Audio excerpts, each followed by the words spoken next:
Contact us to avail the combo offer of General Studies and Public Administration optional with 20% discount. Good morning everyone.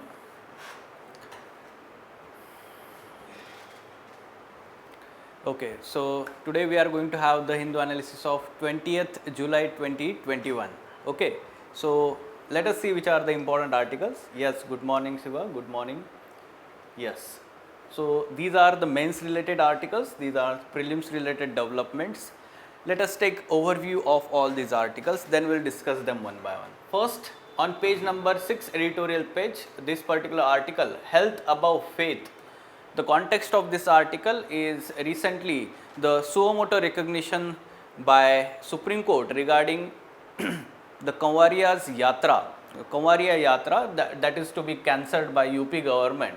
So this was directed by Supreme Court looking into the aspect of right to life of the people and the COVID-19 pandemic that is going on in the country. So how Supreme Court has put health above the faith, that is article 21, right to life and personal liberty, this particular article, how it overcomes other fundamental rights of the people. Okay, so from that context we are going to take input here. Then the crisis ahead from learning loss to resumption. On page number 6, this particular article is having context that the kind of learning and nutritional loss the school children they are facing due to, let's say, last 16 months closure of schools, how this is affecting the children's learning outcomes. Along with that, some of the international inputs that we have to take, how different countries have resumed the schooling and what India can do in this aspect. Okay, so yes, GS2 paper, human resource development governance part, this is important. Then climate change has added over 1000 legs in Swiss apps. Okay, so this is important from environment, climate change perspective. Some of the data reports we can quote them, mention them whenever we are talking about impact of climate change on, let's say, melting of glaciers and ice caps of Himalayas and Alps mountains. Okay, so we can mention this study there. Even if there is, suppose, let's say, a topic related to climate change, we can mention this study. Yes. Then Oxfam report highlights sharp inequalities in health indicators. There is one report released by Oxfam. It talks about the inequalities in health indicators in India across, let's say, rich and poor inequality divide we have, or let's say across the different caste, and then even the communities. Okay, so what kind of, let's say, inequality we are having in the country, that aspect we can mention in social justice part GS2 paper as well as essay topic related to that. Now specifically prelims related development, recently many, let's say, news they are covering on first page, page number 8, 9. Basically it is talking about the spyware attack of this Pegasus spyware attack by let's say the concerns regarding the surveillance by the state through this spyware. So yes, we have to understand what is this Pegasus from the technology perspective, science and technology perspective, from prelims related development. Along with that, from mains related aspects also, you also need to understand what are different types of cyber attacks, and one of them is this spyware. Next, there is one mention regarding the Kaveri Vaigai Gundar project on page number 5, south page, okay, regional page, and there the Karnataka has objected to this particular project of Tamil Nadu. So what is that project? From map we will understand, and different rivers of Tamil Nadu, okay, and their location. Lastly, some practice prelims MCQs on daily basis we are solving from this current affairs. Now first article, health above faith. Now you should be aware that the context here is regarding the cancellation of this Kanwar Yatra. What is this Kanwar Yatra? Basics about that, earlier we covered about this.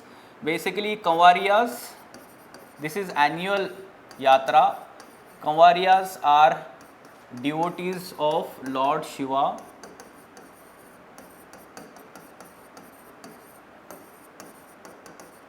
and annual, let's say, Kanwar Yatra includes these Kanwarias bringing the holy water of Ganga from Uttarakhand, and they are carrying this holy water on their shoulders and walking back to their towns in UP and Bihar region. Okay, so this is, we can say, part of our culture and tradition, Kanwar Yatra. So this is important for prelims examination. Now this Kanwar Yatra, last year it was cancelled due to fear of COVID-19 pandemic infection spread.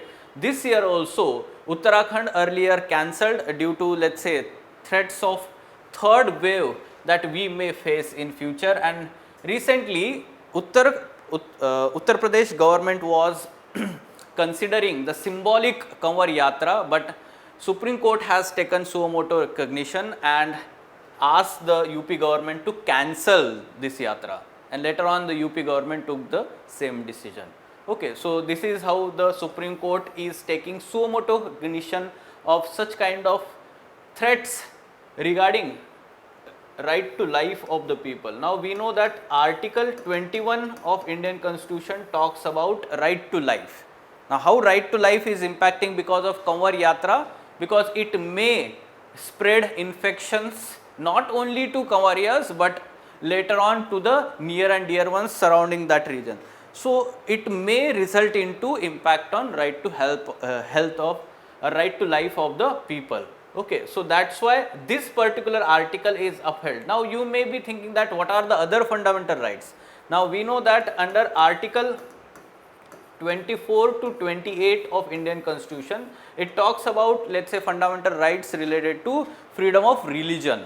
Okay, it includes both let's say freedom of religion of individual as well as group of people having the, let's say, common faith, right? So this particular fundamental right includes to carry out this Kanwar Yatra, okay, because that is fundamental right of the people, but this is overcome by right to life now by the Supreme Court. Okay, so that's why the name of the article, health above faith.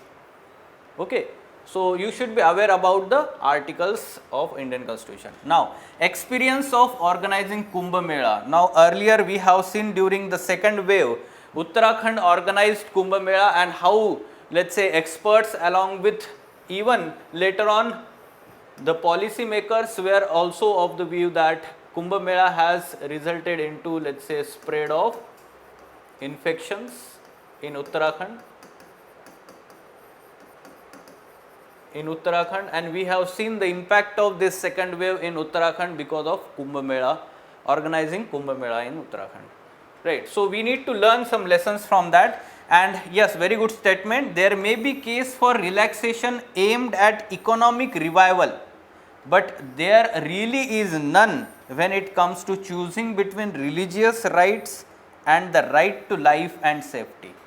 Religious right, Article 24, 28, and then we are talking about right to life and safety, Article 21. Okay, so this is how we need to mention whenever we are talking about, let's say, conflict between some of the fundamental rights.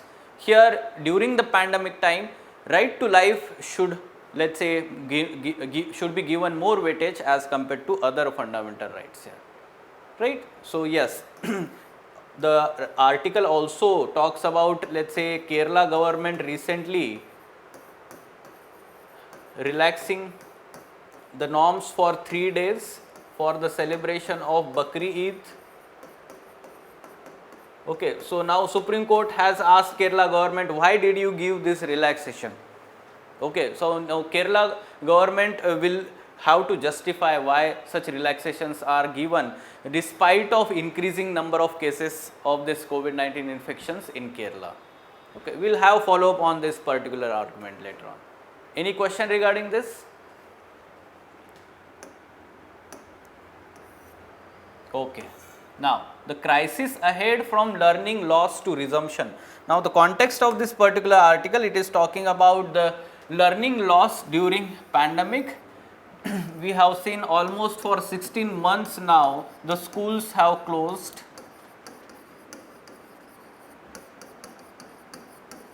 And this is resulting into not only the, let's say, learning losses but also nutritional losses in schools, The children who were receiving midday meal scheme, that is also not being received by the children. So that aspect also we have to understand, but the article focuses more on learning outcomes, okay, or learning loss. So the extent of disruption in learning process caused due to pandemic, let us understand that aspect. Okay, so yes, as schools were closed when the pandemic struck the country, we shifted to online education. We shifted to online education or e-learning. Okay. Now what happened due to this? We can understand that there are two challenges, important challenges faced by children in online education. First of all, access to e-gadgets like smartphones, laptops, tablets or computers. They do not have that access. Second is, we can say, connectivity or internet connectivity. Okay, so in both aspects there is unequal access, and therefore the online education has not been successful, especially those living in remote areas as well as the poor households. The second aspect we have to also understand regarding the teachers, the challenges faced by teachers. So here also, first thing you should understand that the availability of e-gadgets in government schools, especially in remote locations. Second is that not trained to use them. Recently we learned about one fact that around only 18% of the teachers in government schools are able to use that computers which are available in the schools properly. So from this we can understand they are not trained also, and this is the result. Here we can understand the quality of online education. Quality of online education remains abysmal. Okay, so poor quality of online education, we are observing this. So that means there is already unequal access, and whatever the access we have, that is also having poor quality of education. This is how the disruption is happening, and one of the, let's say, study you should be mentioning as a part of, let's say, support to these arguments, Azim Premji Foundation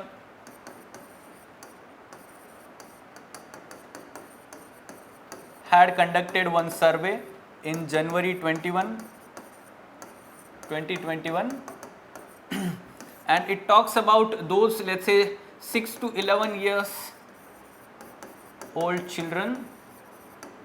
This survey talks about 6 to 11 years children, and it says that almost around 92% of children lost ability in at least one of the language they learned from the previous year, and around 82% of children lost mathematical ability that they learned from the previous year because of disruption caused in the education. You can write such kind of studies. They are very much, let's say, accepted as a standard surveys and studies and reports. Okay. Now this is the way the disruption has happened in last 1.5 years.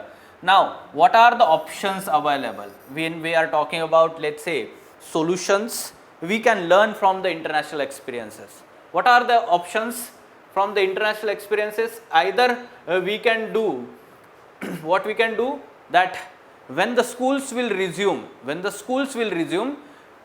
asking all the children to repeat the same year. That means whatever the loss that has happened, let us go back to 1 year back. So that means, suppose the child was in 5th standard in, let's say, before 1 year, again that child should go to 6th standard and not 7th standard after 1 year. Okay, so this is being followed in Kenya at present.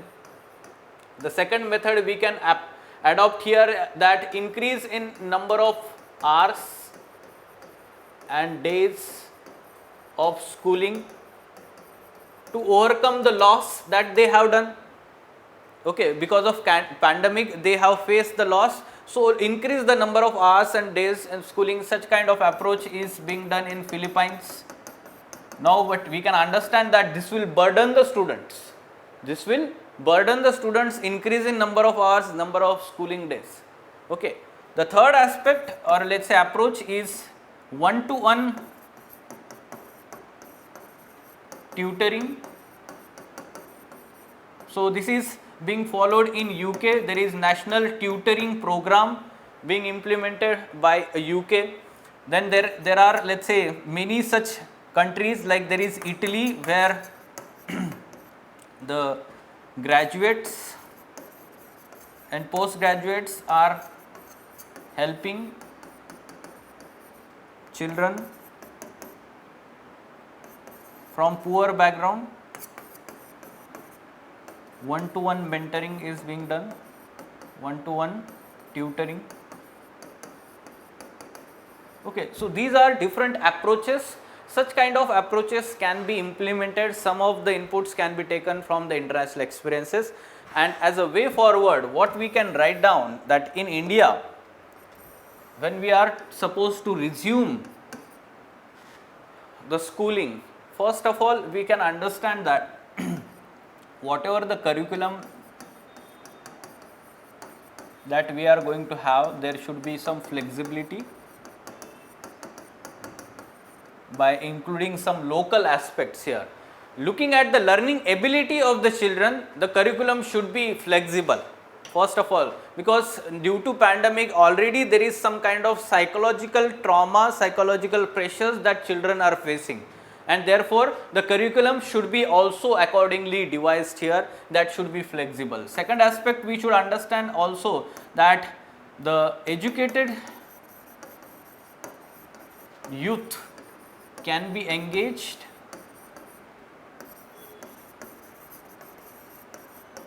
in one-to-one, or we can say that online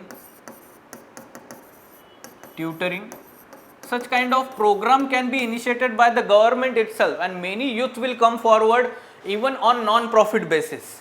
Many youth will come forward even on non-profit basis, and surely they will be ready to invest 1 or 2 hours of their daytime to educate the underprivileged children.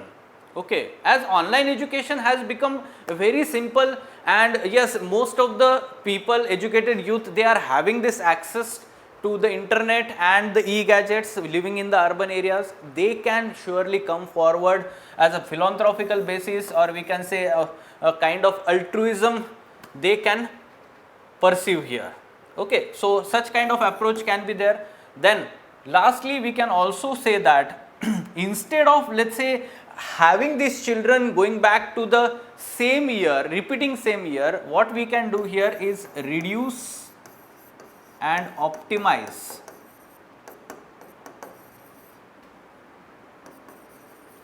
the curriculum according to the needs of children. Reduce and optimize the curriculum according to the needs of the children. This way we can ensure that whatever the learning losses that have been that happened in last 1 year or 1.5 year, that can be, let's say, filled back here. Fine. So what kind of question we are expecting? Pandemic has disrupted school education system in India, resulting into not only in learning losses but also nutritional losses. Discuss. So all the aspects you need to discuss, as well as mention some way forward here in this particular article. Now essay topic, yes, surely we are expecting essay topic related to education during pandemic, like education in India during COVID-19 pandemic, or online education, okay, e-learning. On this particular topic we are surely expecting the essay topic also. Yes, any question?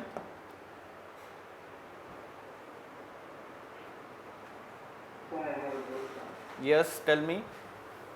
India and the Philippines, the population is less than the 5,000 crores of India, and Philippines is the 10 crores of the people of population. They are going to be taking the immediate action to resume the before the 1 year of the classes commence to the student. Is there possibility to the same plan to in India, it's a possible, sir, for that our population. That's why I was talking about, both are actually extreme steps. For Kenya also it is very extreme step, because we cannot go back to the, let's say, asking children to repeat the same year. That is actually completely loss of 1 year. We cannot do that, especially the developing country like India. You know, Kenya, the case is very different.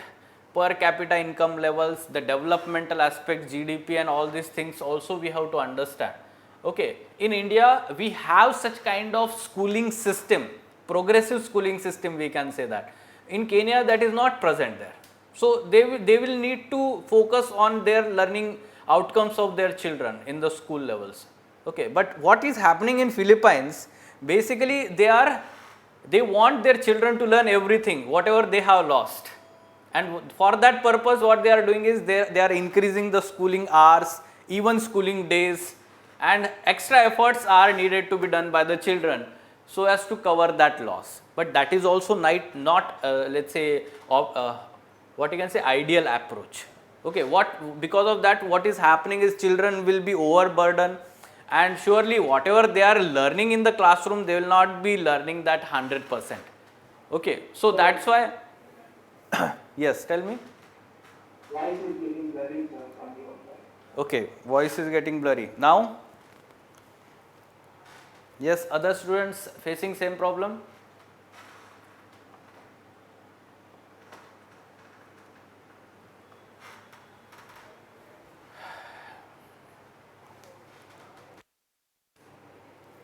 Now? Is it clear? Yes, sir. Okay, so yes. Now what we are saying here, that we need to adopt some middle path here. Okay, so whatever the loss that has been done, we can fill that gap, but not going back to the let's say where we started. Rather than we need to adopt some flexible approach, and yes, there is holistic approach also. You know, one of the educator has said that we should not consider that it is complete loss. Because even in last 1 year, being at home, they have learned something. And we should accept that, appreciate that as a part of curriculum. Okay, as a part of curriculum, we should appreciate that aspect also, because they are continuously observing the things around them. So for 365 days, they were not idle. Their mind was not in a closed box, right? So they were learning different things, and that should be also appreciated as a part of educational outcome, educational learning. Okay, so this is how, that's why we are talking about optimizing the curriculum, bringing some flexibility in the curriculum. Fine? Yes. Now, moving on to next. Yes. So next topic, we are learning about some reports, and data is to be taken as input for our examination. Now there was one study, it is talking about climate change has added over 1000 lakes in Swiss Alps. Okay, so yes, climate change has dramatically altered the Swiss Alps landscape at a quicker pace than expected, as melting glaciers have created more than 1000 new lakes across mountains, the study published recently showed. Okay, so along with that, there are two other studies mentioned here. Glaciers in Swiss Alps are in steady decline, losing a full 2% of their volume last year alone, according to an annual study by Swiss Academies of Science. This particular fact can be mentioned. One more fact is mentioned, even if the world were to fully implement 2015 Paris Agreement, 2/3 of the alpine glaciers will likely to be lost, according to 2019 study by the ETH Technical University. That means even if we achieve the target under Paris Agreement of limiting the global warming temperatures to 2 degree by the end of this century, still there will be 2/3 glaciers, or let's say these alpine ice caps will be lost because of such kind of increasing temperatures. Now we can expect such kind of question in mains examination, impact of climate change on glaciers and we can say global warming and melting of ice caps. We should be aware about the impact of climate change, and one of the aspect is this one. You can write this study in support of that. Fine? Okay. Now, Oxfam report highlights sharp inequalities in health indicators. Name of the report, it is talking about India Inequality Report 2021, India's Unequal Healthcare Story. Name of the report. Okay, so yes, you can mention this particular report whenever we are writing about the inequality in the healthcare access. That is, general category is better than SCs and STs, Hindus are better off than the Muslims, rich are better than the poor, yes, of course, men are better than the women, and urban population is better off than the rural population. Now, in general, we can understand this is the situation, but this is now supported by the Oxfam study.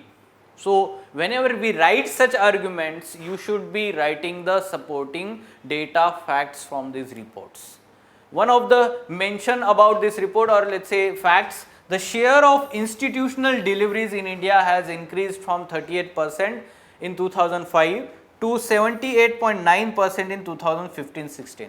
So, at national level, average level, there is substantial increase, but the kind of inequality in this institutional deliveries is like with ST households 15% below the general category, Muslims 12% behind the Hindus, and 35% gap between the poorest and richest 25% of the population. So, this is the situation that we are having, the inequality in the health indicators you can mention here. Fine? Okay. Now, moving on to next, specifically prelims related developments. Pegasus, yes, this particular software developed by NSO Group of Israel.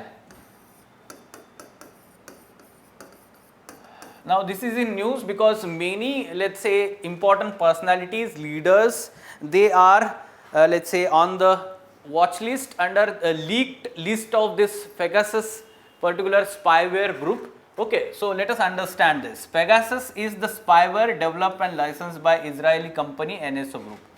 It can be used to infiltrate smartphones that run on both iOS and Android operating systems and then turn them into surveillance devices. That means it can be used by any state or non-state actors for surveillance purpose. Surveillance means we can say that observing the activities of the individual. That is surveillance. Okay, tracking and observing all the activities of the individual. What is exactly this Pegasus software is doing? Let us understand that. Pegasus method of attack is called zero-click attacks, which do not require any action by the user. That means automatically it is happening inside your smartphones. The spyware can hack the device simply by giving a missed WhatsApp call. Okay, so simply a missed WhatsApp call to any person, through that it can be hacked. It will alter call logs so that user has no knowledge of what happened. That means after getting call, the call logs will be altered and the person will not be able to understand what just happened. Okay. Once the spyware enters the device, it installs a module to track call logs, read messages, emails, calendars, internet history and gather location data to send the information to the attacker. So, all this information can be tracked by the attacker here. Then it can be installed manually on a device or a wireless transceiver. If it fails to connect with its command and control server for more than 60 days, it self-destructs and remove all traces. Suppose that particular Pegasus software is not able to get installed in the destination smartphone, automatically after 60 days it gets self-destruct from the device and removes all the traces. If it detects that it was installed on wrong device or SIM card, it will also self-destruct. Okay, along with that, Amnesty International NGO noted that despite issuing security updates, Android and iOS devices were breached. That means these, let's say, systems, they are not able to protect the smartphones against this Pegasus spyware.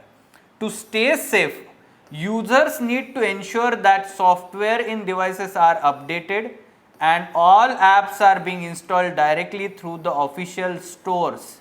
No suspicious email or text should be clicked. This is, we can say, you should be aware about that we should not install any app from the unidentified locations or platforms. The second thing is that our, let's say, software systems they should be updated always, from protecting our systems from the Pegasus. So this is the basic information you should be aware how this Pegasus works. Such kind of question can be asked in mains examination, GS3 paper, science and technology part also. Okay. Now, though Israel company has denied that any non-state actor, so this Israel company says that it is only sold to, let's say, any state, that means government, and not to any state, non-state actor or private company. This particular software, this company is saying that it is only sold to the government. That means if such list is that is leaked at present, if it is true, that means it is being used by the government. That means it is being used by the government for the surveillance purpose. This is how now opposition is criticizing the government. Okay. So we have to understand, we will have follow up on this, what is going to unfold in future, what will be the reply of the government, but at present the basic information about Pegasus. Okay? Yes. Now, there was one article talking about that Karnataka opposes river linking project by Tamil Nadu. This project is Kaveri Vaigai Gundar CWG link project. Now, let us locate this. Okay. Now, this is Kaveri river flowing in Tamil Nadu, and there are, let's say, different dams built at Upper Anaikat. Okay, Upper Anaikat is a major dam, and through this, let's say, many such canals are removed. Then there is also Kattalai regulator. Now you can see the Kaveri Kattalai Vaigai Gundur link. So the red line is actually that connecting canal is to be built. Red line is connecting canal. So you can see here from Kattalai regulator, the canal will be taken from this. There will be Vellar river, then there will be, here you can see the Vaigai river is flowing like this and Gundar river is flowing like this. Okay. So location of rivers in Tamil Nadu from north to south: Kaveri river, Vellar river, Manimuttar river, then there is Vaigai river, Gundar river and a Veppayar river. So you should be aware about some of the locations of river, names of the river from the southern India, southern Indian states, because they are important. UPC generally asks such questions, the projects on those rivers, dams built across these rivers. So now you are aware about this project and the location of rivers. Okay, especially the Vaigai river. Vaigai river is also having some historical context. Ancient, let's say, civilizations have been excavated along the banks of Vaigai river in Tamil Nadu. You should be aware about that also, right? So Kaveri river, and then there is Vaigai river, and then there is Gundar river. Fine. So from this information, try to attempt this MCQ. What should be answer to this question?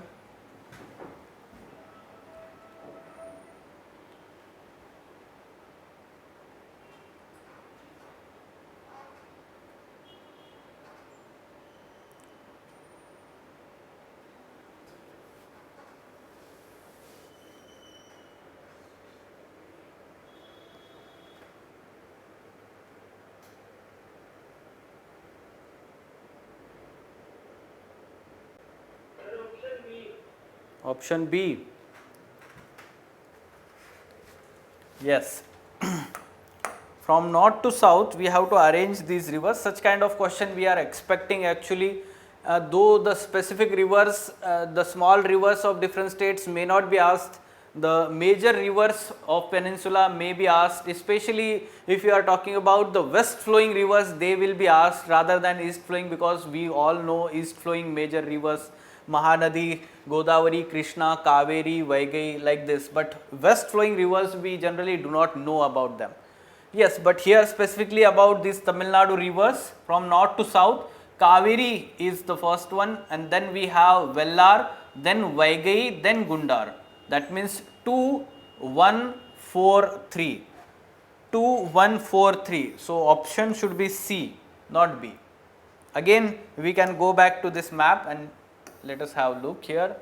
Kaveri river, then Vellar river, then we have Vaigai river, and then Gundar river. Okay, so what you can do is again look at the map, physical map of India. Again there will be some of the specific maps of southern states. There in detail location of these rivers will be there. Further you can confirm the location of these rivers. Fine? Yes. So these were important articles. Any question regarding these developments?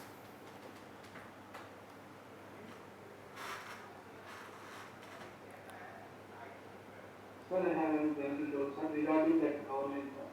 So implementation of the COVID situations in local bodies and local government, whatever the government orders coming from the central government, it will not able to implement the ground level, whether it is a failure of the central government or local body. Okay, so that becomes the part of policy formulation, policy implementation, especially for the COVID-19.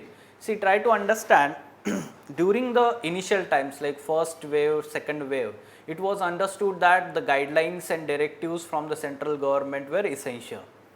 Okay, and yes, state governments and the local government, they needed to be implementing these guidelines, but now even the central government has changed its policy decisions and it is promoting the decisions at local level.